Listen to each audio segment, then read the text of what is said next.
Até para vocês. Não atrapalha ninguém, né? Então, Uhum. A gente já está começando. tá. Bom, vocês vão relevar que eu usei uma apresentação em inglês, né? Uhum.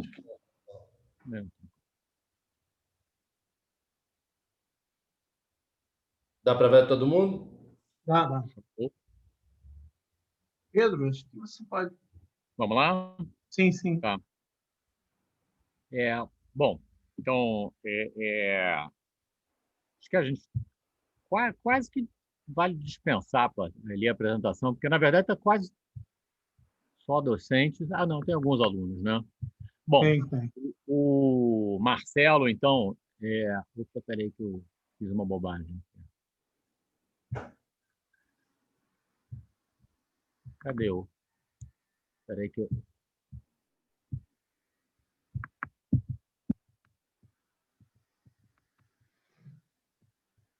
Peraí que eu botei a minha cara grande aqui. Ah, foi. Tá. Bom, o Marcelo é uma pessoa que eu conheço assim, de muitos anos, né? Que vem acompanhando. É curioso. Bom, não posso deixar de comentar o óbvio que todo mundo sabe, que o Marcelo é natural da Argentina. Mas eu tenho a impressão que hoje... Há quantos anos você já mora no Brasil, Marcelo? 21. 21, tá. Já é diria, um processo de quase naturalização avançado. Ele ainda deve torcer pelo Boca Juniors, né? Não, Não? não.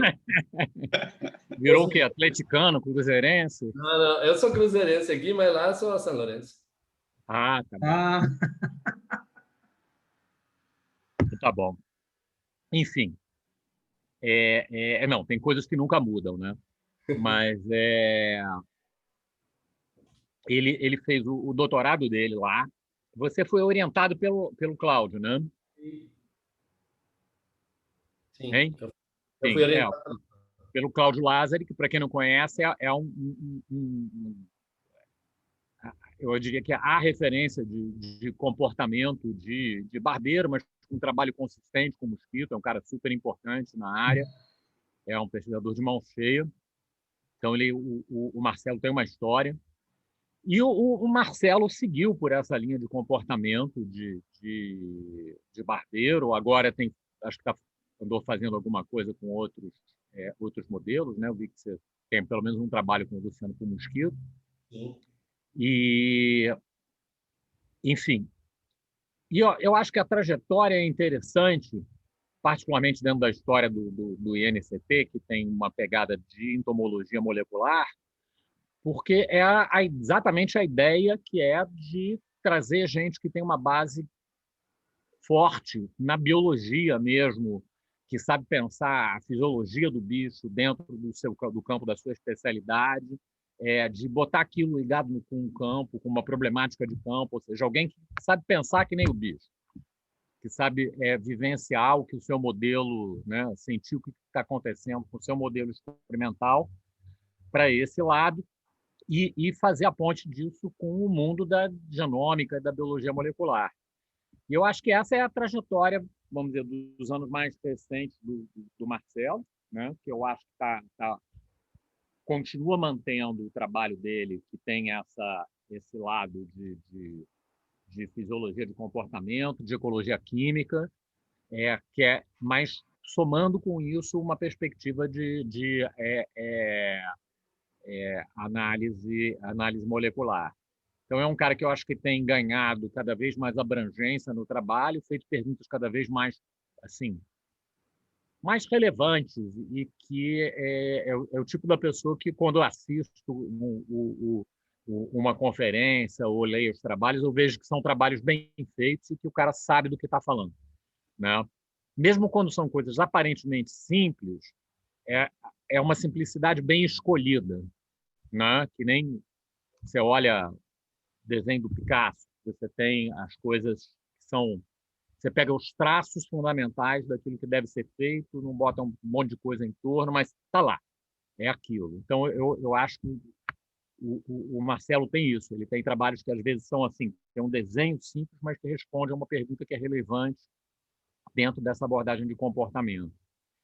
E eu acho que é um papel super importante para quem tem essa abordagem mais molecular e celular, que é o meu caso, e que com frequência perde a ideia de que você tem um bicho que tem que andar, que tem que achar o hospedeiro, que tem que se virar no campo, tem que encontrar parceiro sexual, ou seja, que a viabilidade de um organismo depende de coisas que são mais macro, né? Mais de algo que faz parte daquilo que a gente chama de fisiologia, e que, no caso dele, é uma fisiologia comportamental, que tem sua base molecular, mas está longe de se restringir a isso. Então, essa ponte, eu acho que é uma ponte importante, e eu acho que faz do Marcelo uma pessoa que dá uma contribuição assim mais ou menos única dentro desse grupão aqui da comunidade local. Então, Marcelo, obrigado pelo ter aceito o convite e, bom, a bola está com você agora. Bom, muito obrigado, Pedro. Fiquei até sem graça agora, não sei. Acho que agora tem que você deixar a vara alta, né, para a gente cuidar, me comparar até com o Picasso, pô. Muito obrigado, Pedro. Muito obrigado a todos os organizadores pelo convite para falar para essa turma maravilhosa. Eu fico muito feliz de poder falar para vocês. Eu sei que nessa audiência está tendo, né, diversas pessoas que eu admiro muito pela ciência que elas fazem, e eu espero que a história que eu vou contar seja interessante, que para a maioria de vocês ainda tenha alguma coisa de nova, né, que não tenham conhecido isso tudo. Muito, muito obrigado. Em relação com o título da minha palestra hoje, originalmente eu tinha escolhido um outro, pensando, né, que a galera do INST tem um foco mais molecular, e eu tinha pensado em falar mais das coisas moleculares que a gente está fazendo nos últimos 10 anos. Eu não sou uma pessoa com formação em biologia molecular, e eu adotei isso na minha carreira. O Pedro é um dos grandes culpados, porque me insistiu muito para colaborar no INST, tentando conectar comportamento e genômica, e a gente vem fazendo isso de uma maneira que eu acho tem sido muito, muito estimulante para a gente. Eu tenho aprendido muita coisa, e hoje eu acho que a gente está em condições de começar a contribuir de maneira interessante com as questões genômicas e a conexão delas com o comportamento dos triatominhos, pelo menos, mas também, espero em breve, dos mosquitos, que é uma área que eu estou começando a estudar. Eu ia falar disso, mas mudei de ideia, porque o Ita fez a sugestão de fazer uma apresentação que eu já fiz lá em Porto Alegre. E eu achei legal, porque é uma espécie de revisão de uma das linhas de pesquisa do nosso grupo, com muitos colaboradores do Brasil e de fora, e que eu acho que é uma história fechadinha, né? que especialmente para os alunos, eu acho que dá uma ideia de que a gente pode seguir uma linha de pesquisa ao longo de muito tempo e construir uma série de conceitos que eu acho que vão ficar, né? Então, hoje eu vou falar da comunicação química no contexto sexual dos triatomíneos, e vou dar 3 focos principais. Vou falar dos sinais químicos, em termos de identidade e fonte de produção, mas também vou falar de contextos comportamentais nos quais eles têm um papel, né? Os feromônios sexuais de triatomíneos, hoje a gente entende como disparadores de uma série de comportamentos que, na sequência, levam à cópula e reprodução. E vou fechar essa história falando um pouco da minha expectativa, né, futura de potencial desses sinais químicos para manipular o comportamento de machos. Lá pelos finalmente da palestra, eu vou também mostrar alguns slides de questões moleculares que eu espero venham a conectar com a história do comportamento sexual dos barbeiros no futuro, mas que hoje eu não posso dar muitos detalhes, porque eu considero que a coisa está um pouquinho verde para ficar apresentando para os outros. Bom, vocês todos provavelmente conhecem os triatominhos como vetores do Trypanosoma cruzi, sabem que, né, o flagelado que eu mencionei é o agente etiológico da doença de Chagas. Conhecem a via estercorária de transmissão, o inseto defeca na pele do ser humano, o parasita penetra através da pele e então a doença acontece. Essa via de transmissão é altamente improvável, né? É uma coisa que eu gosto de salientar sempre que começo uma palestra sobre barbeiros. Eu não vou falar de Chagas hoje, mas eu acho importante a gente gastar um pouquinho de tempo em pensar isso, né? É uma via improvável porque a penetração do parasita por essa via é muito ineficiente. E a gente tem uma história na América Latina muito longa de transmissão da doença que acontece em contextos socioeconômicos muito particulares. Hoje temos em torno de 7 a 8 milhões de chagásicos nas Américas, né? Uma proporção muito menor tem emigrado, está nos Estados Unidos, Europa, Ásia, etc., Oceania. Mas a maior parte dessas pessoas, absolutamente a maior parte, habita regiões rurais pobres da América Latina. Essa doença só é possível acontecer em termos e em impactos tão impressionantes como acontece na América Latina, porque as pessoas dormem dentro de casa com colônias de triatomíneos. Isso é muito importante nunca esquecer quando a gente trabalha em biologia de triatomíneos. A gente fala em coisas muito distantes da transmissão dessa via estercorária, mas vocês devem saber, provavelmente, mas não custa enfatizar, os ecólogos têm calculado que é necessário ter 1000 interações entre um ser humano e esses vetores para ter um evento de transmissão. É uma estimativa, né? É um modelo. Mas isso quer dizer que é muito ineficiente. E, apesar disso, temos milhões de chagásicos. Já tivemos muitos mais. Hoje temos uma história de um certo sucesso no controle desses insetos, né? Já chegamos a ter mais de 30 milhões de chagásicos nas Américas, né? A situação melhora porque a gente sabe como controlar, e a gente sabe que o melhor controle vai ser o dia que não tiver a possibilidade de que as pessoas habitem com esses insetos dentro de casa, né? Os barbeiros são insetos semimetábolos, têm ovos, 5 estágios larvais, né?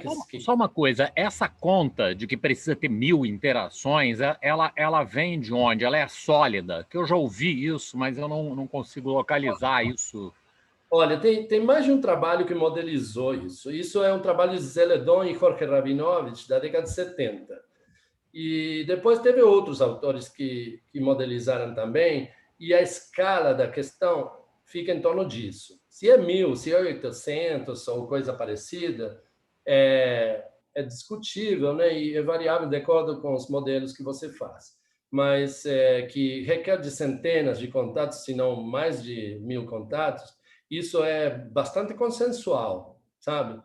E eu acho que faz sentido, porque para o parasita penetrar pela pele, não só é improvável, o número de parasitas que podem penetrar é muito pequeno, né?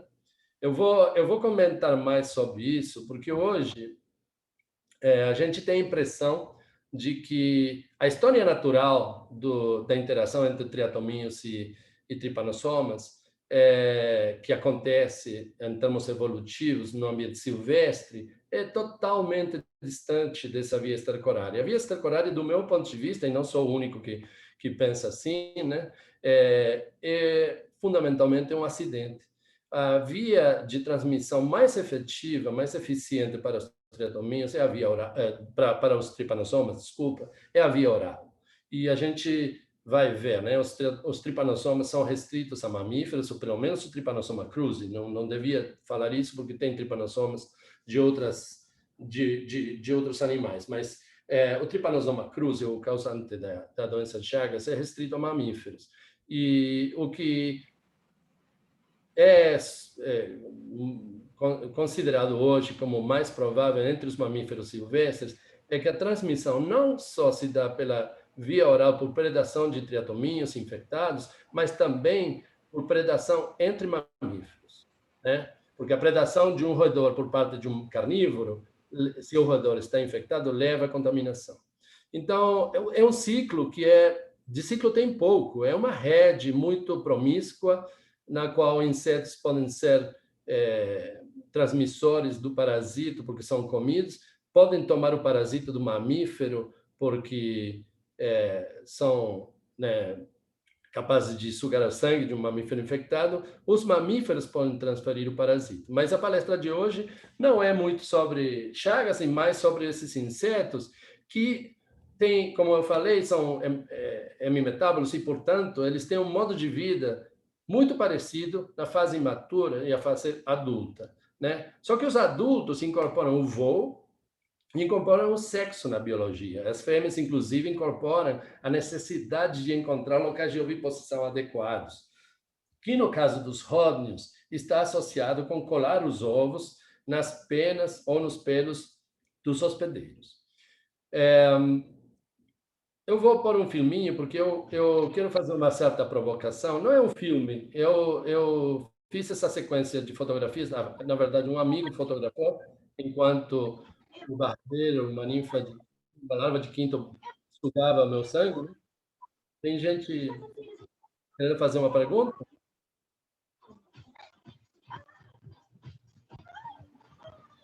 Tem algum microfone Acho que aberto só, Marcelo? Pode continuar. Patrícia estava aberto ali. Tá bom. Bom? Deixa eu ver se eu consigo projetar isso. Na verdade, eu estou mostrando isso como uma certa provocação para a gente pensar o que é o ato de se alimentar num triatomínio, né? Esses insetos moram durante as horas do dia dentro de esconderijos muito restritos, né? Eles têm uma tendência a procurar esconderijos escuros, onde tenham muito contato com o substrato, essa preferência por manter um alto contato com o substrato chama-se de tigmotaxia. E no caso dos ródnios, que é o que vocês estão vendo agora, eles dificilmente abandonam esses abrigos. A gente publicou muito recentemente 2 artigos mostrando que ródnios prolixos têm uma capacidade de tolerar densidades surpreendentes, altíssimas densidades de insetos, sem abandonar os abrigos, enquanto outras espécies do complexo tendem a ficar com uma proporção muito alta do lado de fora dos esconderijos, dadas as mesmas circunstâncias. Então, é um inseto, do meu ponto de vista, pré-adaptado para desenvolver grandes colônias dentro de casa, porque ele tolera muito bem altas densidades sem se evidenciar, sem aparecer fora dos esconderijos. E eles abandonam esses esconderijos com muita dificuldade. A maior parte dos insetos não sai desses esconderijos a maior parte da vida. E somente uma proporção muito baixa abandona os esconderijos quando está com um jejum prolongado.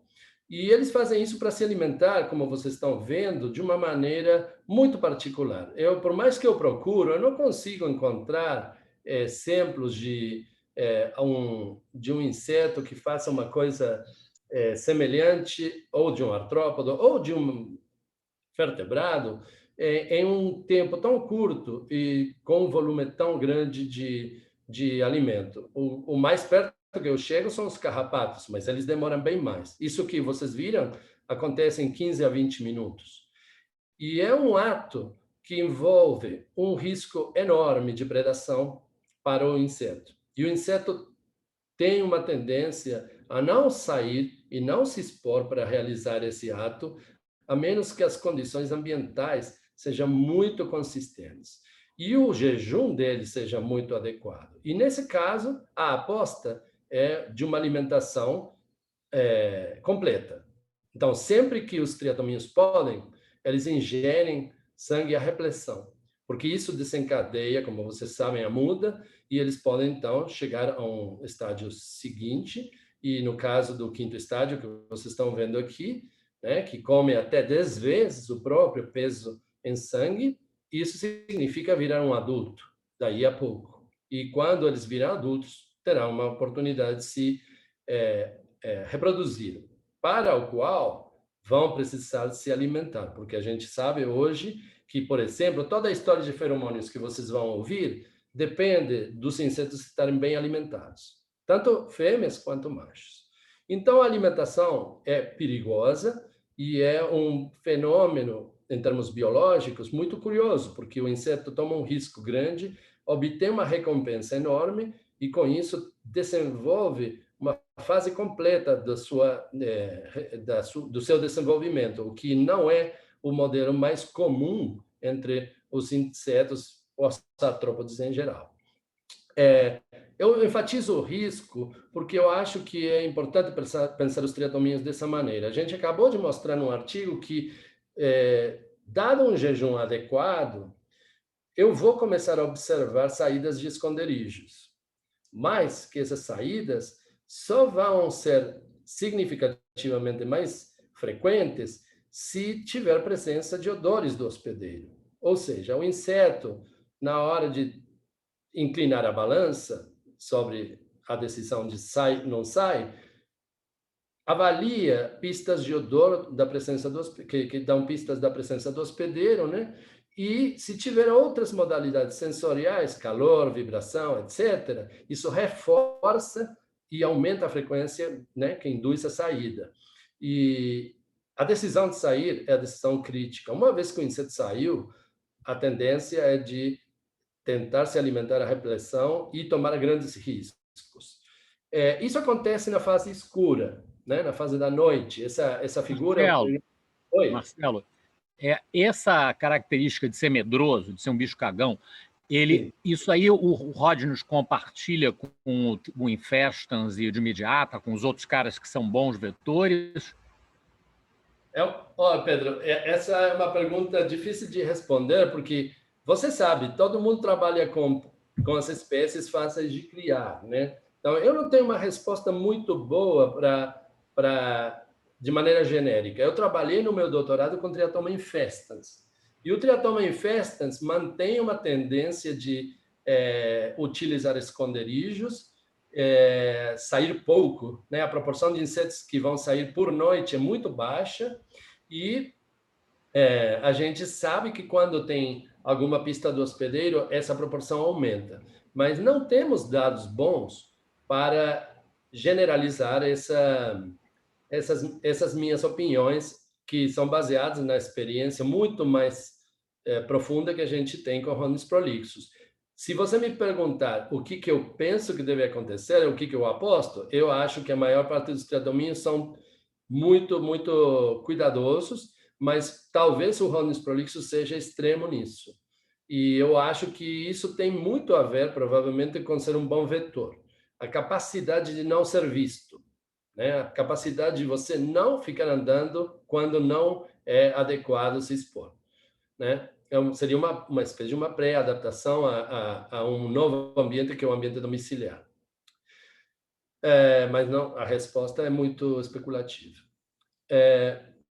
Aqui essa figura eu peguei emprestada da revisão do Pablo Gerenstein e do Claudio Lazzari, que é uma revisão que foca na busca do hospedeiro, né?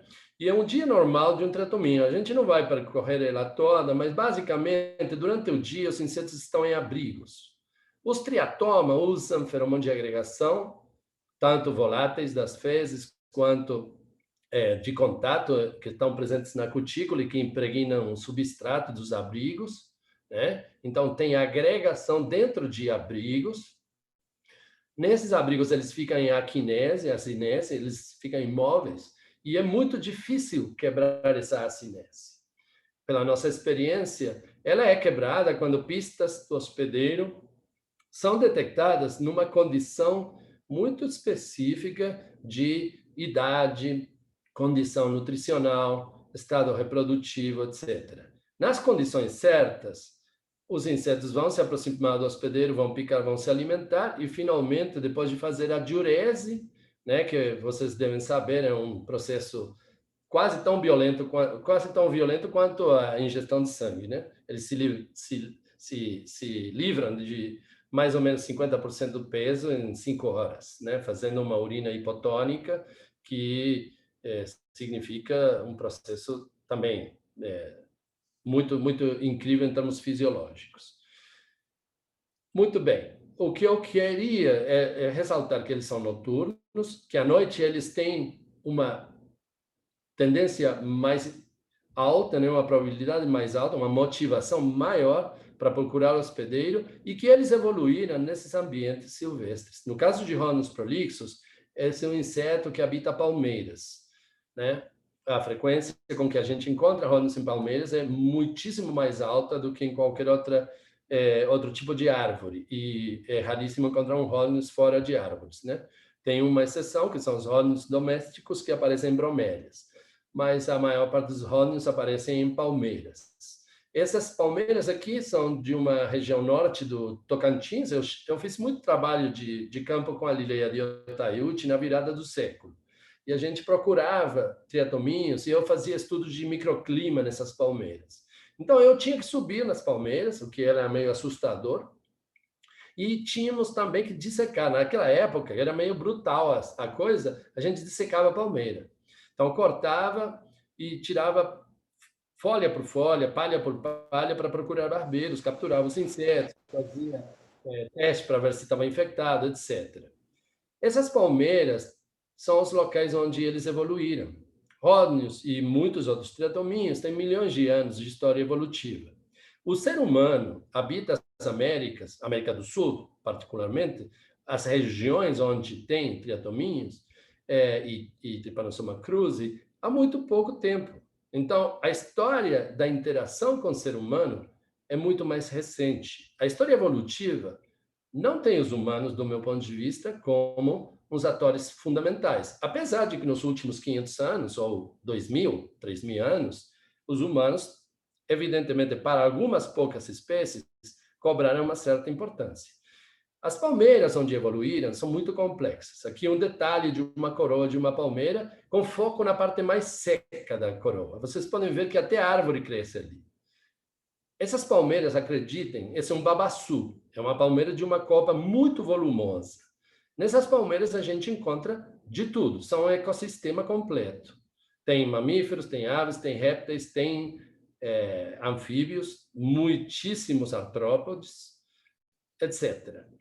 Você pode comer e ser comido por diversas criaturas que moram ali. Eu já encontrei jararaca, morcego, já encontrei perereca, gambá, o que vocês digam tem ali, tarântula, enfim. É um ecossistema muito complexo. E é ali que evoluíram os Rhodnius. E eu acho que a gente tem que sempre lembrar disso quando a gente pensa em Rhodnius, pensa no inseto que habita nessa palha, bem no fundo, perto do tronco, onde ninguém entra. Para a gente encontrar os insetos, tem que dissecar muita palmeira e já no finalzinho é que começa a aparecer mais barbeiro. E eles vão abandonar esses lugares dificilmente, só se tiver um hospedeiro e eles estiverem com fome. A maior parte dos insetos que a gente encontra na palmeira estão esfomeados. A maior parte das colônias que a gente encontra nem merecem ser chamadas de colônias, né? São, às vezes, 2, 3, 4 barbeiros esfomeados de terceiro, quarto, quinto estágio. Mas, quando tem um hospedeiro de porte importante, então tem colônias. E, às vezes, tem mais de uma espécie. Eu posso contar o caso de um gambá, e nessa palmeira, que era uma macaúba, tinha um gambá, e tinha Rhodnus pictipes, e tinha Rhodnius, que eu não, até hoje não sei se era neglectus ou robustus, porque naquela região tem dos dois, e eles são muito difíceis de discriminar, os que tem nessa região. E tinha muitos barbeiros, tinha muitos adultos das duas espécies. Inclusive, ali é que eu fiquei com uma evidência na minha frente, né, de que esses insetos, inclusive, têm que ter isolamento reprodutivo, porque vão encontrar um gambá e vão usar juntos, e vão ter que não se cruzar, né? E isso tudo é parte de uma biologia que a gente normalmente não olha. Nesse contexto, a maior parte das palmeiras, 60% tem barbeiro. 60% nesse bico do papagaio de Tocantins. Tem regiões que tem muito menos, tem regiões que tem até mais. Mas 60% é muito, mas é um número que engana. Porque desses 60%, a maior parte das palmeiras tem poucos barbeiros. E o que isso dá é uma ideia de que se você é barbeiro e chega adulto, você vai ter um problema, que é encontrar um outro adulto. E com isso em mente, a gente vem trabalhando na ideia de que esses insetos deveriam ter feromônios sexuais. Mas aí a gente se encontrou com o seguinte: quando a gente começou a trabalhar com isso, na virada do século, que eu falei, não tinha quase evidências fortes de que tivesse feromônios. Aliás, tinha um único trabalho em Triatoma infestans que dizia que não tinha atração entre sexos. Um trabalho que, do nosso ponto de vista, não era determinante. Tinha várias questões que não tinham sido bem controladas, merecia muito mais atenção do que tinha sido dada nesse trabalho. Mas esse trabalho serviu para construir uma espécie de lenda urbana, ou lenda científica, que era que os barbeiros domiciliados perderam a necessidade de ter feromônios, porque eles estão todos juntos ali, o transporte é passivo pelos seres humanos, né? Nos pertences das pessoas, vão de casa para casa, etc. Tinha sido construída toda essa história e esse conceito. E a gente meio que desconfiava, porque tinha dois trabalhos, um com Ronis prolixus, mais antigo, né, de Baldwin e colaboradores, e outro com Triatoma infestans, do Gabriel Manrique e do Claudio Lazzari. E nos dois se mostrava que a cópula nessas duas espécies era poliândrica, ou seja, uma única fêmea induzia uma agregação de machos e essa agregação acabava tendo como consequência uma sequência de cópulas desses machos com a mesma fêmea. É um sistema diferente do que o Reginaldo contou semana passada, né? No sistema dos flebotomínios, os machos induzem um leque, eles emitem feromônios para induzir o leque, e a fêmea vai e escolhe um macho. E nos triatomínios parecia ser uma questão mediada por feromônio, mas os autores não reportaram a identidade nem a fonte dessas substâncias químicas. Então, realmente não tinha provas de que tivesse feromônios sexuais. Só uma coisa, quando cruza, todos os cruzamentos são efetivos? Você fala dessas Ou seja, tem espermatozoide que fecunda e gera prole de todo mundo que vai lá e participa da festa? Você pergunta da cópula poliândrica. Isso. Ninguém testou. É uma boa pergunta. E hoje tem ferramentas para testar isso, né? Eu acredito, apesar de que, como eu não sou geneticista, eu fico sempre na dúvida, mas eu acho que hoje tem ferramentas para testar isso, sim. Não sabemos. Os mutantes que o Lazzari tem são bons para isso, né? Sim, já até pensamos de fazer isso, mas sempre tem alguma desculpa para não atender, porque é uma linha nova, né? Mas eu acho que os jovens presentes, se algum tem interesse em comportamento, essa é uma linha muito legal de se estudar. E eu acho que hoje tem muito boas ferramentas para isso, né? Você pode saber quem é pai de quem, né? Beleza. Então, eu vou começar pelo que eu acho que é o começo da lógica do comportamento dos triatomínios, que é o uso do abrigo, o esconderijo. Eles estão escondidos. E de lá é que tem que ter alguma conexão com o comportamento sexual. Se bem que não é o primeiro que a gente fez. Isso aí é bom lembrar que a gente conta as histórias de acordo com uma lógica biológica que a gente acha melhor, mas esse trabalho não foi dos primeiros que a gente fez. Porém, eu acho que tem que ser colocado no início. Então, nessas arenas de 1 metro por 1 metro, a gente fez muitos experimentos de vários tipos, não só de feromônio sexual, feromônio de agregação.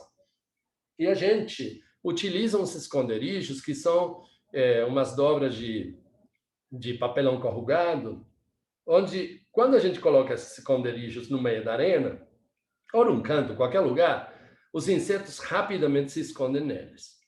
É muito, muito impressionante que a gente pode predizer com tanta capacidade que uma coisa tão consistente vai acontecer com uma coisa tão simples quanto uma dobra de papelão. Mas acontece, E no final se a gente libera no meio da tarde, no final da tarde, 95% dos insetos estão dentro. E a gente, então, utilizou esse desenho super simples, né, para perguntar para fêmeas e machos se eles tinham alguma capacidade de decidir abandonar os abrigos na presença de odor do sexo oposto. Então, a gente trabalhou com grupos de insetos de um único sexo de cada vez. E se perguntou, primeiro, se a saída dos abrigos ia ser idêntica na ausência ou na presença de insetos do sexo oposto, todos dois, machos e fêmeas, muito motivados para copular. Então, tinha uma idade, uma condição nutricional, etc., muito controlada, porque a gente sabe que isso modula fortemente a decisão de copular ou não. E aí a gente perguntou primeiro para as fêmeas. E a gente contou, primeiro, o número de fêmeas fora do abrigo aqui, em função do tempo, né? Aqui é a escotofase, mostrada como uma barra preta, as horas da noite artificial. E vocês podem ver que assim que as luzes se apagam, quase metade das 20 fêmeas que estavam presentes na arena, em cada repetição, cada réplica, sai do abrigo e começa a procurar. E que a presença de odor de machos na sala experimental, vou enfatizar, presença de odor de machos quer dizer, tinha um grupo de machos muito motivados para copular, mas não estava na arena, estava num frasco que não tinha contato físico com a arena para evitar qualquer outra comunicação que não fosse química. E a gente vê que as fêmeas não reagiram de maneira significativa à presença dos machos. A proporção de fêmeas que vai saindo e depois vai voltando para os abrigos é idêntica, muito parecida na presença ou ausência de machos. Quando a gente fez isso com os machos, não foi igual. Os machos não deixam os abrigos a menos que tenham odor de fêmeas, né? Uma média de 2 machos abandonam os abrigos a cada hora da noite na presença na ausência de odor de fêmeas. Ou seja, 10% dos machos. Mas quase a metade dos machos decide sair do abrigo se detecta que tem fêmeas virgens, fêmeas que estão motivadas para copular, que estão emitindo feromônio, né? A gente, nessa altura do campeonato, já sabia que as fêmeas emitiam feromônio, né? Então, a gente pôs em evidência que há uma ativação nos machos mediada por odores emitidos por fêmeas. E quando a gente conta o número de eventos de locomoção, nas fêmeas, o número é parecido na presença ou na ausência de odor de macho, mas no caso dos machos, o número de eventos de locomoção por hora aumenta muito significativamente na presença de odor de fêmeas. E um outro comportamento importante, que também aumenta significativamente, e que é conhecido para quem cria barbeiros, né, para quem cria insetos dessa subfamília, são as tentativas de cópula entre machos. Os machos de triatomínio... Só uma coisa, esse time interval é depois de quê? O que é o zero? O zero é o lights off, né? Que eu mostrei aqui. Quando apaga a luz. Eu mostrei na primeira figura aqui, né? Não. Tá. O início da escotofase, é uma noite de 12 horas, né? Então, aqui são as tentativas de cópula na presença de odor de fêmea ou na ausência. É lógico que tem muito mais machos, mas isso foi ponderado. E o que a gente vê é que, na presença desses odores, tem um que em inglês fala de arousal, eu não sei traduzir, né? mas aumenta a motivação para considerar que o objeto que passa na frente é uma fêmea potencial e tentar copular. Lógico que os machos de barbeiro fazem isso, quando detectam que não é uma fêmea, desistem e continuam procurando. Mas o que a gente vê é evidência clara nessas 3 variáveis comportamentais de que os odores de fêmea induzem uma ativação e uma busca nos machos. E que depois, quando a gente testa isso num compensador de marcha, para quem não sabe, um compensador de marcha é um aparelho que evita que o inseto se aproxime do estímulo. Ele tenta aproximar, porque ele anda numa esfera de isopor que flutua em ar, mas quando ele se locomove, a esfera gira e ele não consegue mudar a sua posição em relação com o estímulo. Nesse caso, eram 2 estímulos, que eram 2 correntes de ar opostas, a 180 graus, Aqui são exemplos, trajetórias de fêmeas, esse é o ponto inicial e o ponto final da trajetória, de fêmeas em resposta a duas correntes de ar, uma corrente de ar contra uma associada com odor de fêmea ou associada com odor de macho. E como a gente não vê orientação nessas condições, a gente testou um controle positivo, que é odor de camundongo. E aí as fêmeas mostraram claramente uma tendência a se orientar ao odor de camundongo, ou seja, o sistema funciona para fêmeas. Mas elas não respondem ao odor de adultos, nem de fêmeas, nem de machos. Quando a gente testou os machos, a gente viu que na presença de odor de fêmeas, as trajetórias são muito claramente orientadas, e aí a gente deu um passo à frente, ocluiu as glândulas metasternais das fêmeas. As glândulas metasternais são umas glândulas pares, típicas de heterópteros, que produzem voláteis, mas que nos triatominhos eram consideradas atrofiadas. E a gente mete a teimosa e fala assim, vamos olhar, porque tem essas ou as glândulas de Brindley. As de Brindley produzem feromônio de alarme. Do nosso ponto de vista, era baixa probabilidade de que as glândulas de Brindley fossem a fonte. Então, ocluímos as glândulas metasternais e os machos perderam a capacidade de detectar que essa corrente de ar estava associada a uma fêmea. E a manipulação controle, né, mostrou que a manipulação não era responsável por essa desorientação aparente. Esses são exemplos. Aqui são os resultados, né? O índice de orientação por cima de 0,4 é significativo, por baixo de 0,4 seria uma repelência significativa, e esses são histogramas circulares que me mostram, então, barras de distribuição para cada um dos quadrantes em que a gente dividiu o panorama que o inseto tinha, né, em 360 graus. O círculo branco indica uma corrente de ar limpa, aqui duas correntes de ar limpa, e aqui a corrente de ar associada ao estímulo contra ar limpo. E o que vocês podem ver é que o histograma, que dá uma frequência de orientação significativa nas fêmeas em resposta ao camundongo, mostra barras mais intensas e vamos dizer, uma maior frequência de trajetórias nesse hemisfério associado, né, à fonte de odor, que no hemisfério oposto.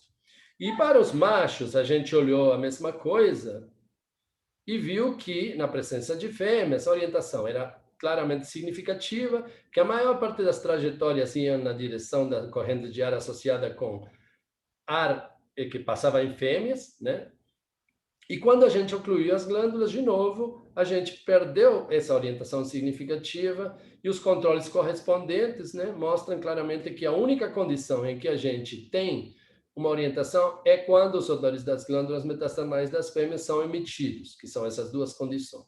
Marcelo, Então, qual é a composição dos odores da fêmea? eu vou chegar lá. Ah, tá bom. Posso reservar? Tá bom. Beleza, obrigado. Então, isso foi publicado já tem um tempo, né? E com isso a gente se perguntou se aquela história de que barbeiro não voa podia ter um lado sexual, né? Porque quando falavam que barbeiro não tinha feromônio sexual, também se dizia que os barbeiros domiciliares não voam. Isso hoje já está esquecido, né? Hoje todo mundo, ou a maior parte dos autores, concordam de que barbeiros, dadas essas condições adequadas, iniciam o voo. E aqui vocês podem ver o caso do início do voo, né, em fêmeas, em três condições: ar limpo, ar associado ao odor de macho e ar associado ao odor de fêmeas. Nas fêmeas, a gente vê alguma coisa em torno de 40% dos insetos iniciando o voo, né, dos insetos presentes na arena, a cada noite. Então, esses são insetos que foram liberados numa arena em que tinha uma haste que os insetos podiam trepar, podiam subir na ponta da haste, onde encontravam uma corrente de ar que trazia ou não odores que podiam ser do sexo oposto ou do próprio sexo. E a gente vê que as fêmeas voaram mais ou menos com a mesma frequência em qualquer uma das três condições. Não houve diferenças significativas. Mas é uma proporção grande, né? 40% numa noite só. Quando a gente olhou nos machos, a gente se surpreendeu, porque na presença de odor de fêmeas, o dobro, pelo menos o dobro de machos, iniciava o voo numa única noite, né? O que sugere que o odor de fêmeas é capaz de disparar não só a saída dos abrigos, mas também o voo. Isso é muito importante se a gente pensa nas palmeiras. Porque nesse contexto de mar de palmeiras que temos em muitas regiões do Cerrado, do ecotone com a Amazônia, nos lianos da Venezuela, da Colômbia e tal, onde tem muitos ródeos em palmeiras, você encontrar uma outra fêmea, uma fêmea numa outra palmeira, requer de você voar. E a gente acredita que esses dados, junto com outro conjunto que eu mostrei antes, sugerem que o voo não só serve na dispersão de fêmeas grávidas, como era considerado até hoje, mas também no recrutamento de machos por fêmeas que estão motivadas para copular e emitem feromônios.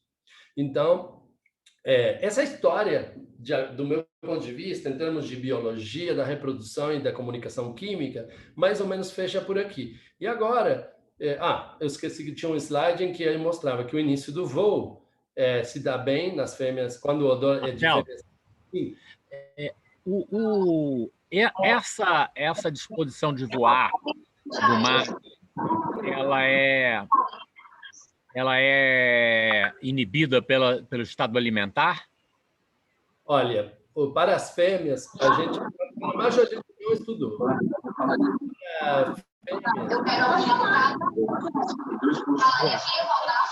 Tem alguém falando aí com o microfone aberto. Para fêmeas, a gente sabe, tem bastante literatura que mostra que elas vão iniciar o voo com mais frequência se estiverem com um jejum prolongado. Essa literatura é da década de 80 a 90. Foi feita por ingleses, Peter McEwen, Lehane, Chris Caulfield, tem Gringorten também, etc. E eles, alguns usavam um sistema como o nosso, né, em que os insetos tendem a voar com mais facilidade. Mas alguns outros trabalhos trabalhavam com insetos numa área plana, onde é difícil observar o voo. Então, é difícil comparar os dados. Mas o que os dados sugerem nas fêmeas é que o início do voo de fêmeas grávidas acontece quando elas estão esfomeadas. E quando estão bem alimentadas, a tendência é não voar. Mas eu acho que essas histórias merecem revisitar o tema com outras metodologias e também tem que ver nos machos. A gente não analisou nos machos. Esses insetos são insetos alimentados, mas virgens, todos dois, fêmeas e machos. Então, nessa condição de virginidade, os insetos alimentados voam. A gente voava os insetos 5 dias depois de alimentar. Tá bom? Ok. Esse gráfico aqui é só para mostrar que o voo acontecia quando as fêmeas estavam intactas ou, inclusive, quando a gente ocluía as glândulas de Brindley das fêmeas, que são as glândulas que produzem feromônios de alarme. Mas quando a gente ocluía as glândulas metasternais ou as os dois pares de glândulas, Brindley e metasternal, a gente observava uma queda significativa, o que sugere que só as glândulas metasternais têm função nessa história, né? E a gente também chegou a testar, que não mostro aqui, glândulas dissecadas, maceradas, e também eram capazes glândulas metasternais, né, de induzir o voo dos machos. Muito bem, esse também foi publicado, né, em colaboração com Gabriel Manrique, e agora eu vou fechar a história da agregação. Aquele trabalho, aqueles 2 trabalhos que mostravam a cópula poliândrica, aqui vocês podem ver o que acontece com um grupo de 4 machos e uma fêmea quando a gente solta na arena, né? 1 minuto antes de iniciar a cópula, início da cópula e 5 minutos depois. Isso com 4 machos e uma fêmea, todos intactos. Quando a gente oclui as glândulas metasternais da fêmea, a gente vê isso aqui, os machos tendem a não se agregar. Isso é um exemplo, mas aqui tem os gráficos, né? E esse é o conjunto de dados em que ocluímos as glândulas das fêmeas. Aqui é índice de machos agregados, que varia de 0 a 3, porque são 4 machos, um está copulando, então o máximo seria 3, né, que são os outros 3 que poderiam se agregar. Quando a gente tem os insetos intactos, a média fica em torno de 1,5, 2. Né? A cópula de Hornus prolixus dura muito, 45, 50 minutos, então a gente registrou ao longo da cópula, né, 1 minuto antes, durante o início e a cada 5 minutos. Quando a gente ocluiu a glândula metasternal da fêmea, não teve agregação de machos. E quando a gente ocluiu a dos machos, aqui é oclusão dos machos, das glândulas dos 4 machos, a gente continuou vendo a agregação. E aqui é interessante esclarecer que os machos também têm glândulas metasternais e também produzem esses compostos. A gente não consegue discriminar o conteúdo das fêmeas e dos machos. São virtualmente idênticos até onde a gente consegue discriminar. E isso a gente fez com químicos especialistas em feromônios. E realmente não tem como. Mas, evidentemente, os machos e as fêmeas detectam. E, especialmente, os machos não respondem à ausência de sinais químicos emitidos por machos. E a gente sabe que os machos emitem sinais químicos durante a cópula. É um trabalho que eu não vou mostrar hoje, mas que a oclusão das glândulas metasternais dos machos induz uma queda da frequência de cópula quando a gente põe um macho e uma fêmea virgem para copular. E aqui é uma fêmea chã, né, que foi tratada da mesma maneira, mas sem ocluir a glândula. Então, aqui a gente fechou a história de que a agregação de machos em torno das fêmeas é mediada por odores das glândulas metasternais emitidos pelas fêmeas. E vocês desculpam esse horror aqui, mas foi um corretor da revista que fez isso e a gente não conseguiu corrigir. Colocou triatomide, enfim. Vou fazer uma pergunta, Marcelo. Oi. Com esse troço de viver todo mundo na mesma palmeira, no mesmo troço, os caras que estão todos na mesma palmeira são irmãozinhos ou são diferentes? Essa é outra história que ninguém, até onde eu sei, ninguém estudou nunca. E que seria super legal. Eu vou aproveitar, Pedro, a deixa para fazer uma publicidade do livro, né? Você é coautor do livro. A gente está quase já publicando, a expectativa é que daqui a 2 meses seja publicado pela Springer um livro que a Alessandra Guarneri e eu editamos sobre biologia de triatominhos. E, inclusive, eu não só recomendo ler o livro e tal, mas tem um capítulo muito legal que o Fernando Abad e o Rodrigo Gurgel escreveram sobre triatominhos silvestres, ecótopos e hospedeiros silvestres. E eu achei uma delícia ler esse capítulo, é muito informativo sobre essas questões. Mas eu nunca vi, até onde é do meu conhecimento, um trabalho que analise se há um grau alto de parentesco entre os insetos que habitam uma palmeira. Minha especulação seria que sim, né? Mas é evidente que a dispersão dos machos e das fêmeas é uma coisa frequente. Tem um trabalho da Colômbia que é relativamente recente, que mostra que triatominhos silvestres dessa espécie, Hornus prolixus, tem uma frequência de voo muito importante, relevante. Eles capturam Hornus prolixus silvestre com armadilhas luminosas com uma frequência alta. E eu acho que essas coisas têm que ser estudadas, Pedro, mas eu não sei, eu não tenho uma resposta, não. Então, agora, respondendo ao Marcelo, vou falar um pouquinho, só rápido, dos compostos produzidos pelas glândulas metasternais dos triatominhos. Esses são os produzidos por Triatomum infestans. Hoje eu falei muito tangencialmente dessa espécie, apesar da importância.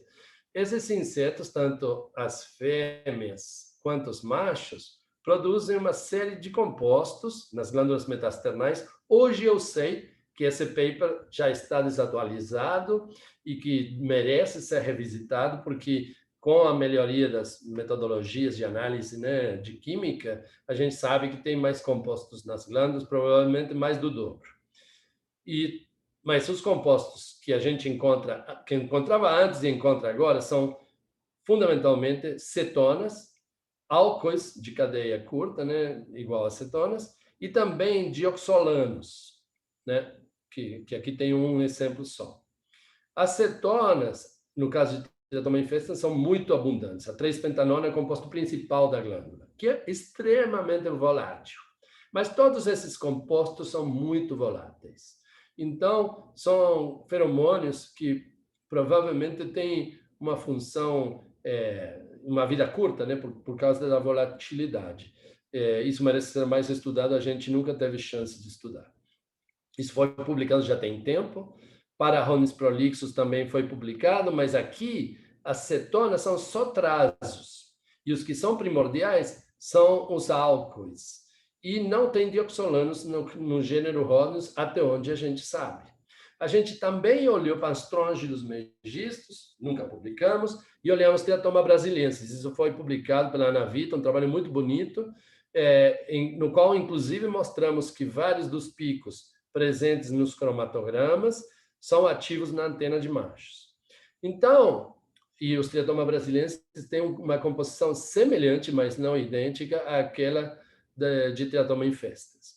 Então, fechando essa parte de química, fundamentalmente, cetonas, álcoois e dioxolanos para os teratoma, né? E teve um grupo do México que, há uns anos atrás, mostrou uma história muito, muito parecida para a triatomata imediata. Então, realmente, parece que os triatominhos das diferentes linhagens utilizam esse sistema de comunicação. Os compostos são esses, para Hodgins prolixus. Vocês veem que são compostos pequenos, até 8, 9 carbonos no máximo, né? São compostos relativamente voláteis a muito voláteis, né? E a gente conseguiu sintetizar, porque nossos colaboradores suecos que identificaram os compostos conseguiram fazer a síntese deles todos. Alguns são comercialmente disponíveis, mas vários teve que produzir, porque tem estereoisomeria. E a gente conseguiu fazer uma mistura sintética e testar em olfatômetro. E mostramos que a mistura sintética desses compostos atrai os machos de maneira tão significativa quanto as fêmeas, quanto os odores das fêmeas. Isso foi recentemente publicado, ou relativamente recente, né? E, com isso, eu fecho a história dos feromônios. Eu acho que essa é o proof of concept, né? A prova de princípio, né? de conceito de que os feromônios de triatominhos podem ser utilizados sinteticamente para manipular o comportamento desses insetos. A gente já tinha mostrado isso para feromônios de agregação e agora, com esse trabalho, fizemos o mesmo para feromônios sexuais. E, finalmente, eu mostro um pouquinho dos receptores sensoriais. Antes de você entrar nessa outra parte ali, diz uma coisa, tem toda essa história que apareceu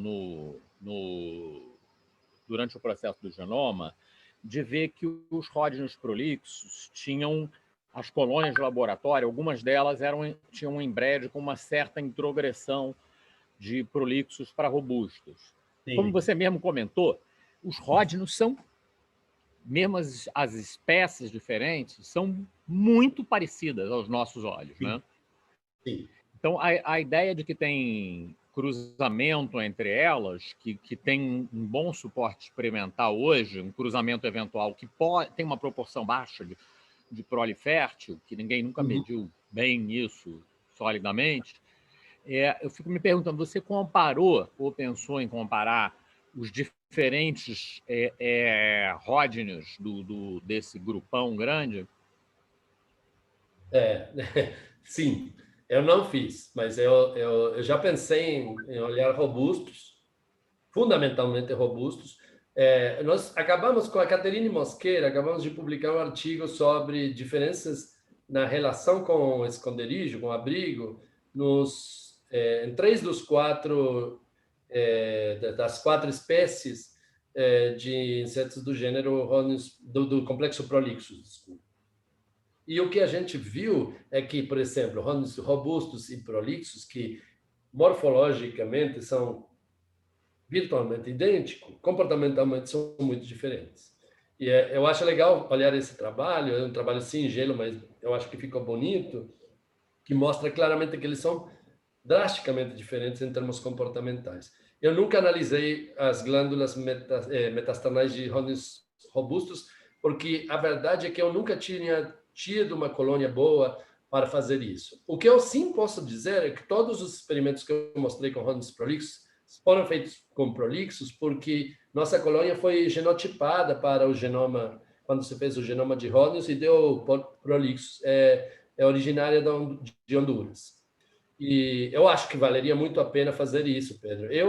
Hoje tá difícil, né, encarar um projeto desse, porque você tem que, né, ter aluno, financiamento e tal, mas eu acho que é uma conta pendente que tomara que alguém encare.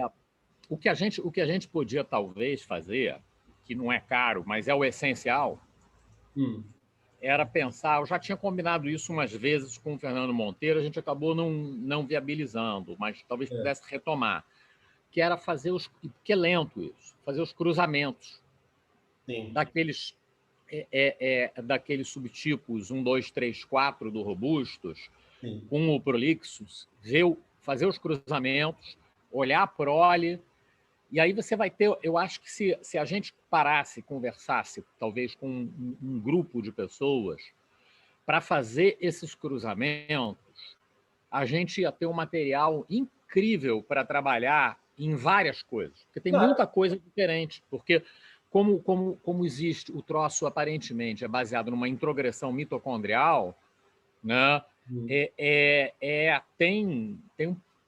É um mecanismo muito interessante de estudar o processo de especiação, de coisas assim. Dá um modelo muito bonito, muito único. Sim. Há muito tempo, desde que eu olhei essas palmeiras, há muitos anos, que eu fico pensando que que tomara que algum dia alguém pegue essa aposta, alguém encare esse abacaxi, porque você vê, não é frequente, mas você vê espécies diferentes convivendo numa mesma palmeira, e os adultos têm que conseguir manter um isolamento se isso não tem, a menos que isso não tenha custo, mas eu tendo a pensar que vai ter um custo. Eu sei que os híbridos em triatomia são frequentes, mas a gente não tem uma noção muito boa dos custos associados, né? Eu acho que seria muito legal fazer isso e seria sensacional poder olhar para as glândulas desses insetos. Mas precisa de gente, né? Não, o que eu fico pensando é que isso é um material que leva, tipo, 2 anos para você produzir. Sim. Mas uma vez que você produziu uma linhagens com cruzamentos conhecidos, sim, você tem material para muita gente estudar, entendeu? Você vai poder estudar as glândulas, comportamento, vai ter gente que vai olhar o cromossoma sexual, entendeu? Vai ter gente que vai, né, olhar metabolismo mitocondrial, genômica. Tem um monte de problemas que caem dentro das janelas de interesse das pessoas e que vão ser fantasticamente estudados. E é interessante porque esses caras cruzam em laboratório, mas tem evidência já obtida de que esses cruzamentos acontecem em campo. Tem bicho de campo que é híbrido. Sim. Não. Sim. Especialmente nesses robustos da vida, deve ser muito... Eu acho que seria muito legal desenvolver isso dessa maneira, né? Mais abrangente. Tem poucos modelos de estudo de controle de feromônios e receptores de feromônios. Quase tudo é Lepidoptera, mariposa, e são histórias sensacionais, porque você tem mudança que anda em paralelo. Quando muda o feromônio, tem que mudar o receptor. Isso é super legal de se estudar, porque é uma regulação que tem que conectar ambas vias, né? Seria legal fazer. Xará. INST de novo. São duas dúvidas. Uma, qual seria a função da glândula do macho? Então, o que eu posso arriscar a dizer é que a fêmea provavelmente deve avaliar a qualidade do macho através da capacidade dele emitir feromônio. o que a gente sabe é que se a gente bloqueia a glândula do macho, o macho tende a ser rejeitado. Ele tenta copular, mas a cópula não acontece.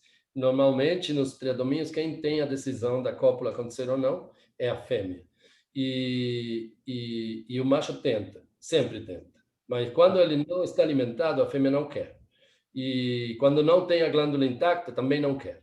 Ah, bom. Eu Interessante. imagino que a glândula fala de qual é a qualidade do macho, mas eu não tenho como provar hoje isso. Ah. E a outra coisa é que a composição dessa glândula é um bom critério para distinguir uma espécie da outra, não é não?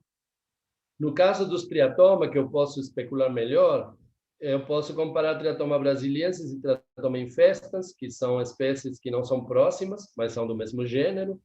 A composição é muito semelhante, mas vários compostos diferentes. Isso é comum em insetos próximos, né? Em outros modelos de pragas agrícolas, por exemplo. Você tem um ou outro composto que é chave, né? É um key compound que é o que faz com que, vamos dizer, se o macho tem que procurar a fêmea, né? Como esse caso aqui, ele só vai procurar se esse composto estiver presente. E os outros podem até ter alguma importância, mas sem esse não vai ter orientação. Isso é comum em outros modelos. E eu imagino, a gente não tem a profundidade dos lepidópteros nem de perto, né? Eu estou especulando. Mas se baseando nos modelos melhor estudados, o que a gente espera é que tenha compostos que discriminam. Isso já é provado para Lepidoptera até em populações que se diferenciaram dentro de uma espécie. Interessante. Outra coisa, a microbiota do cara tem algum efeito nisso? Olha, a gente tem mais ou menos as mesmas ideias. Eu não posso te dizer que sim ou não, porque não testei. Eu já tentei crescer há muitos anos. Há mais de 20 anos, eu tentei crescer bactérias das fezes de Triatoma infestans, porque as fezes têm um fenômeno de agregação. E a gente especulou, como acontece com outros insetos, que poderiam ser bactérias as produtoras ou algum outro micro-organismo, né, o produtor de feromônio. E a gente não conseguiu cultivar, o que não descarta isso. Mas no caso do feromônio sexual, eu tendo a pensar que são as glândulas metastasionais, sim. Nada impede que as glândulas possam ser moduladas por produtos gerados por microbiota. Eu não conheço endossimbiontes sem barbeiros. Talvez eu vi que o Luciano estava por aí. Talvez ele saiba. Eu não conheço.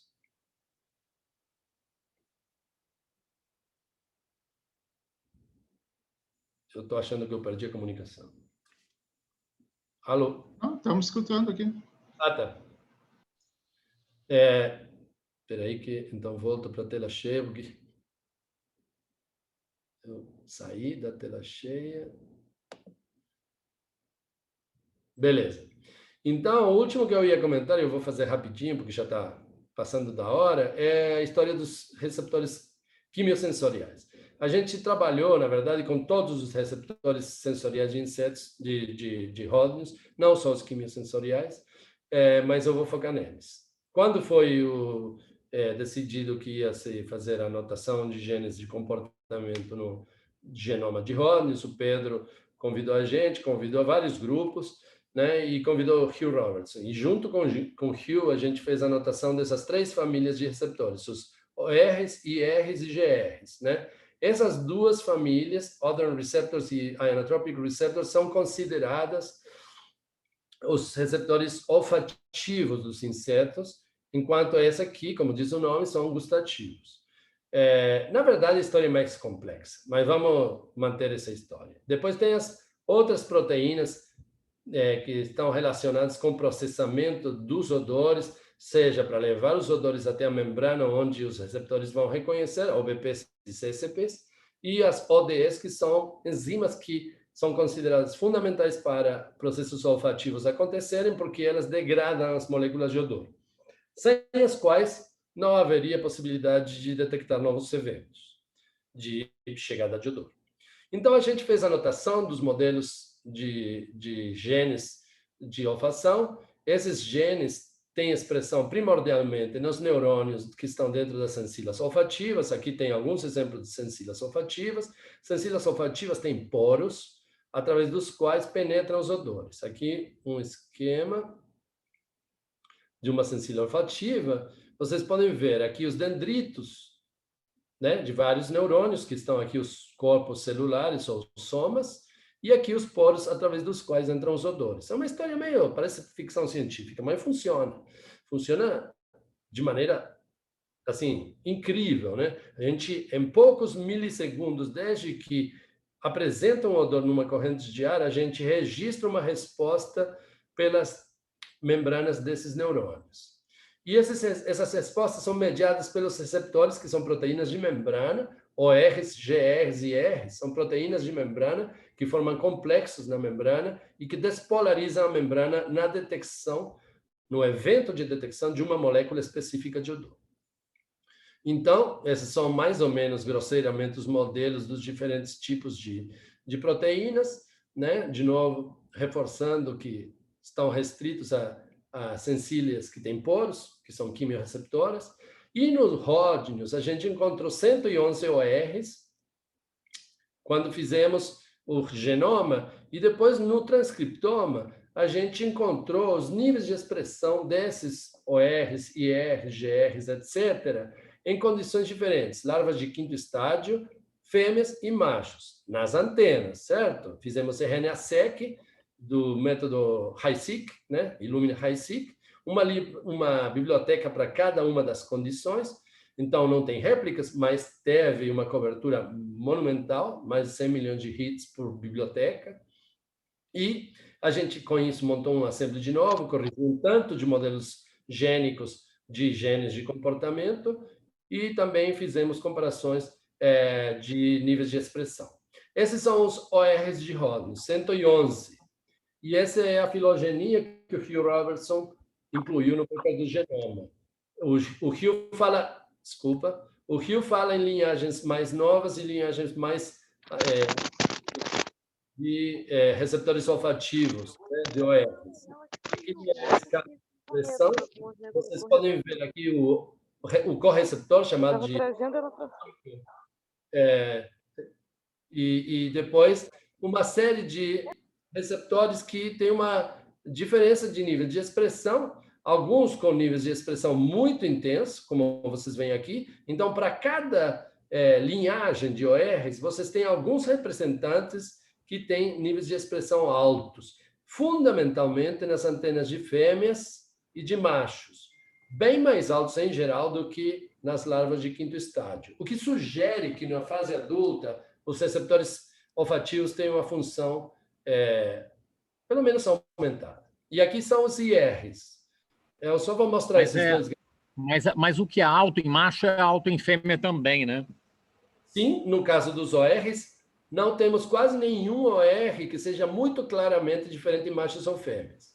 Mas no caso dos IRs, paradoxalmente, temos vários receptores e correceptores que têm um nível de expressão maior nas antenas de machos em comparação a fêmeas. E, de novo, tem tendência a ter mais expressão nos adultos do que nas larvas.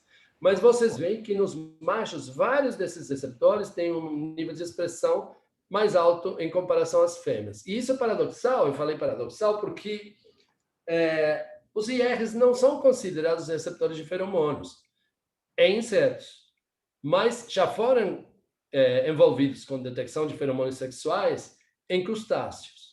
E a gente acha que nos ródnios eles têm uma função, alguns deles devem ter uma função sexual. Cabe salientar aqui que quase a metade da árvore dos IRs é um único tipo de receptor que foi duplicando, que é o IR75, que em drosófila e mosquitos é um receptor de ácidos graxos. Se vocês lembram da composição do feromônio de alarme dos triatominhos, tem muitos ácidos graxos presentes, mas também há ácidos graxos muito importantes que me deem orientação hospedeira em triatominhas, mosquitos. Então, a gente acha que essa linhagem de IRs provavelmente tem alguma conexão com isso. Mas a gente agora não tem mais tempo, né, de falar. Eu só vou mencionar que a gente seguiu essa história dos IRs, estamos fazendo estudos funcionais, né, para ver se tem conexão com o comportamento sexual, e os dados, que por enquanto são preliminares, então eu não vou compartilhar hoje, sugerem que sim, que há receptores IRs relacionados com a detecção do odor da fêmea no macho de Hornus prolixus. Bom, eu fecho aqui, mostrando os meus colaboradores, minhas alunas, Ana Vita e Gina Pontes, que fizeram doutorado com Triatoma brasiliensis e Hornus prolixus, o José Manuel Latorre, que fez todo o desenvolvimento da genômica funcional no grupo e hoje é pesquisador e colaborador nosso na Argentina, Hugh Robertson e Kim Walden, da Universidade de Urbana-Champaign, lá nos Estados Unidos, em Illinois, Gabriel Manrique e Cláudia Zacarias, que ajudaram a gente nos experimentos de voo em Hornus prolixus, e Rica Runelius e Bjorn Bowman, que fizeram todos os trabalhos de identificação de feromônios e síntese. Então, esses são os principais colaboradores que ajudaram a gente a chegar até esse momento.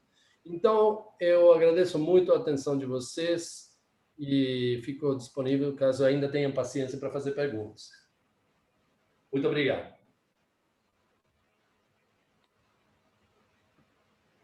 Marcelo, Tudo bem, Marcelo? Tudo? Alô, Golo. Fala. Tudo bem? Nesses hormônios eu vi ali que tem muitos voláteis, né, que você mostrou, né? Muita coisa muito volátil, né? Não tem nenhum outro composto químico, tipo um mercaptano, uma coisa mais odorosa, não? Entendeu? Olha, todos eles são odores e são bem intensos, né? A gente detecta bem. Né? São muito voláteis. Uhum. Tem de tudo em insetos, mas os feromônios sexuais normalmente Uhum. São voláteis. Tem feromônios sexuais de contato, nos dípteros tem, por exemplo. Aliás, o Marcelo acaba de publicar um paper bonito no assunto, né? Os dípteros têm feromônios de contato, que são muito importantes. Os triatominhos também têm feromônios sexuais de contato, que eu não mencionei, que servem ao reconhecimento uma vez que os insetos se tocam. Mas esses aqui agem à distância. A gente não tem compostos mais pesados que a gente tenha identificado. Mais pesados são os dioxolanos, que eu não mostrei a estrutura, porque no Hornus não tem, mas que são compostos que são cíclicos e tem mais carbonos. Mas não são muito grandes, não. São normais para feromônios. É o normal, né? Porque assim, a volatilidade é importante, mas também depende de uma preservação da estrutura, né? E as moléculas que você mostrou são muito pequenininhas, né? E de um modo geral, mas de repente pode ser a minha ignorância, quer dizer, esse inseto pode ser uma coisa comum, né? Mas legal. Olha, é comum ter moléculas pequenas dentro de feromônios, e é comum ter moléculas maiores, fundamentalmente aromáticas, né? Sim. Mas tem muitas lineares. Saúde. Depende da espécie. Professor Marcelo? Oi. Eu estou de máscara, não sei se o senhor lembra de mim, eu sou aluna do Pedro. Sim? Acho que eu tinha duas perguntas, mas acho que uma o senhor já respondeu, que é sobre hormônio. Todos esses dados são de antena, correto? Sim, também. Eu ia perguntar se nas patinhas eles também são capazes de perceber, né, feromônios. E a outra, mas pelo visto sim, né? Olha, eu não tenho dados de patas. É uma pergunta super pertinente que todos os que trabalhamos com isso em Barbeiro nos perguntamos, suspeitamos que pode ter, mas não tem evidências claras de que as patas detectem feromônios em barbeiros. Então, tem que ser feito. Ainda Tá, não foi. e outra pergunta, são mais duas perguntas, na verdade. A outra é se o senhor sabe se esses receptores, eles costumam ser promíscuos, né? Eles não costumam ser muito específicos, né? Perguntar se eles também percebem CO2 ou temperatura ou umidade também. Então, a promiscuidade depende do receptor. Tem receptores que são super específicos e não respondem. Se você tirar uma metila, por exemplo, da molécula, né? Tem os receptores de feromônios, as linhagens consideradas receptores de feromônios costumam ser muito específicas. Os receptores relacionados com odores de comida, sejam plantas, sejam hospedeiros vertebrados, o que for, costumam ser mais promíscuos. Promíscuos no sentido de abranger uma diversidade de moléculas com estruturas semelhantes relacionadas. Então, tem receptores de ácidos graxos, de álcoois, etc., né? Ou então de comprimentos específicos das cadeias. Os receptores de umidade e de calor, fundamentalmente, pertencem a uma família chamada TRP. Mas já tem IRs e tem GRs que têm sido assinalados como receptores de calor em drosófila, por exemplo. Mas são poucos, a maior parte são quimiorreceptores. E esses aí, eu nunca vi evidência de que, além de detectar calor, detectem odor, né? Seria legal saber. Esses aí que o senhor mencionou, eles detectam, pelo menos as TRPAs, eles detectam alguns compostos químicos também. Mas aí é o caso, por exemplo, de você fala, por exemplo, do wasabi, né? Ou coisas assim, que são compostos deterrentes que agem sobre nociceptores, né? São neurônios que expressam TRPs e que têm função nociceptiva. E que você, por exemplo, tem mentol e receptores de frio. Ou, sei lá... E a pimenta, né? A capsaína e a... A capsaicina nos TRPVs. Né? A gente publicou um paper, por exemplo, com ramos prolixos, que mostrou que o chamado inactive, que seria o homólogo do inactive de drosófila, ele é um receptor de calor e que ele é bloqueado por capsaicina e, assim, capsazepina e capsaicina têm efeitos farmacológicos nele. Pelo menos a gente sugere isso, porque esses dois compostos têm efeito sobre a termorrecepção, a resposta a estímulos térmicos. Então, é um TRP e a pimenta é considerada hot, né? Porque ela age sobre um receptor de calor. Na verdade, não sei até que ponto isso, biologicamente, ele é dedicado a detectar a pimenta ou se é uma espécie de artefato, né? Nunca vi um trabalho que defina claramente que esse receptor também detecta pimenta. Pode ser que seja, né? Pode ser. Eu acho que a evolução faz gambiarra, né? Pega o que tem e usa, né? Acho que faz sentido para mamífero, né? Para inseto que a princípio não fica sem fazer sentido, né? Para mamífero tem mais. Ou não, talvez não seja bom se você é um sugador furar uma pimenta, não sei. Tem que ver. Tem que testar. Tem que testar. Obrigada. Eu não sei. Marcelo, Oi. Esses feromônios todos, eles são derivados de quê? O que é substrato para fazer eles?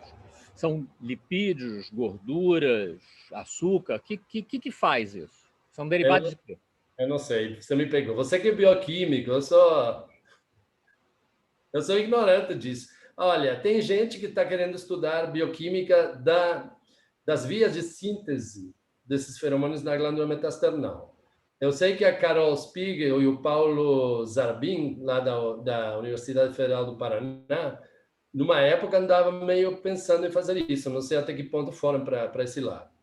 Mas eu acho que seria super legal fazer isso. Eu não tive oportunidade de trabalhar com isso e a verdade é que, como eu não é uma praia que eu domino, eu fico sempre com o pé atrás e acho que seria legal um bioquímico encarar por aí. Mas eu estou disponível para fazer coisas. Tem algum, nos teus transcriptomas, de antena, tinha algum P450 especialmente aumentado? Tem muitos. A gente não fez...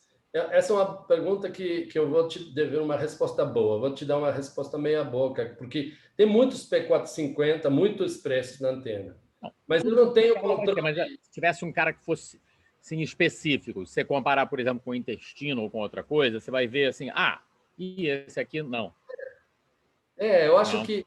Eu agora de cor não lembro, mas eu acho que tem. Só que a gente não fez um transcriptoma com um controle de outro tecido para poder comparar se está aumentado em relação a outro tecido.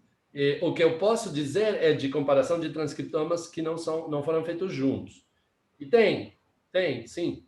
E os P450 têm função importante na degradação de odores também, alguns, não todos. Né? Assim como tem função degradadora de inseticidas. Mas é uma praia que eu não domino muito.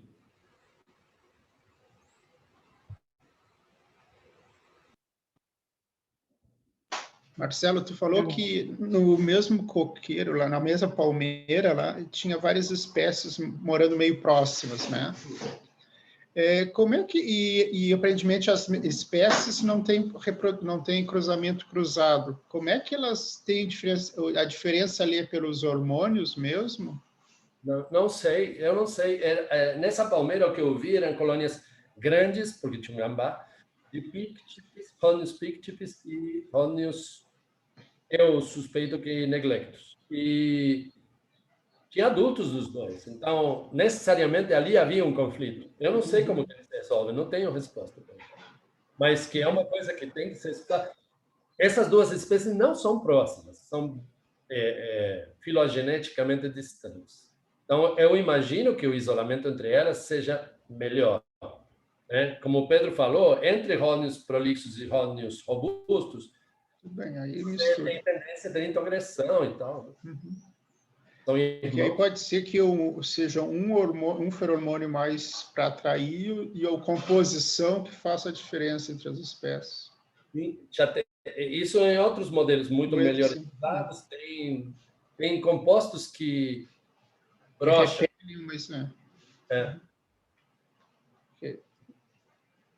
Tem que ver. Eu falei, a minha sugestão foi boa, foi brilhante para esta de novo. A história é um pouco velha, mas eu acho que... Não, mas é uma história que é boa, que eu acho que é muito diferente do dia a dia da maior parte do pessoal daqui. Então, é uma coisa super interessante para chamar a atenção, assim, olha, abrir visão, porque são coisas que a gente não está no dia a dia.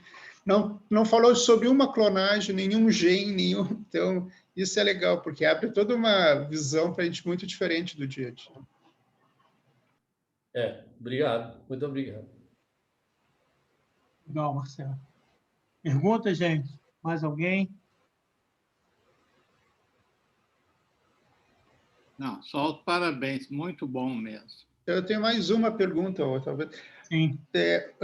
Como o Pedro sugerindo ali, e tu também comentou que podia ser microbiota, vocês nunca tentaram fazer essas atrações de macho e fêmea com inseto tratado com antibiótico?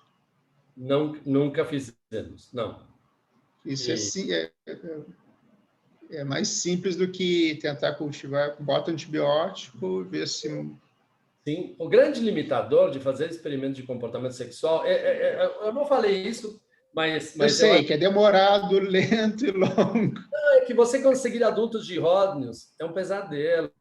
Imagina conseguir adultos que têm todos a mesma idade, todos são virgens, você tem que sexar no 5º estágio. Não é qualquer um que tem essa paciência, né? E é pouco produtivo, é muito lento. E tem que ser as pessoas que põem a mão na massa a massa tem que ser empolgadas, porque senão esse é um bicho que irrita a gente muito fácil. Sim, não, onde entra bicho vivo é complexo. É lento, não, que nem eu falei, não sai de um abrigo assim fácil. Claro, se você não oferecer abrigo, ele vai fazer o que for. Mas aí também, né, meio estranho para ele. Mas seria legal. O grande problema é você conseguir ter insetos no número que te permita aplicar estatística, insetos muito padronizados, e ainda por um dificultador a mais, que é essa história de tratar com antibiótico e tal. Eu acho que valeria muito a pena fazer. Eu nunca tinha pensado em fazer, porque a verdade é que microbiota entrou na minha vida mais recentemente ainda. Então, eu nunca tentei. Excelente, Marcelo. Parabéns. Muito obrigado. Parabéns, aí. muito bom. Se alguém tiver mais nenhuma pergunta, a gente encerra. Semana que vem vai ser Helena Araújo que vai apresentar, tá bom? Ótimo. E, mais uma vez, parabéns, muito obrigado, excelente. Muito bom te ver novamente. Muito obrigado, gente. Hugo e Pedro, depois que terminar, eu queria trocar uma palavra com vocês, por favor. Tá bom. Grande abraço para Tchau, todos. tchau. Abraço, Marcelo. Obrigado. Tchau, tudo de bom. Abraço, pessoal. Tchau, tchau. A gente fica por aqui, então? Deixa o pessoal sair? Acho Sim. que é isso, né? É melhor, né? É sobre o meu seminário. Tudo bem, né, gente? Fala, Gustavo. Tudo bem? É sobre o meu seminário, né? Porque dia 9, né? Depois da Helena. Isso. E eu tô, assim, eu não sei direito, assim, o que eu devo falar. E eu estou preparando um seminário aqui sobre eventos celulares durante a metamorfose do intestino médio de Aedes, que é um trabalho que ainda nem foi publicado, de uma ex-estudante de doutorado, de como o intestino se prepara para a vida adulta. Pode ser? Claro. Parece show. Excelente, cara. Então tá bom.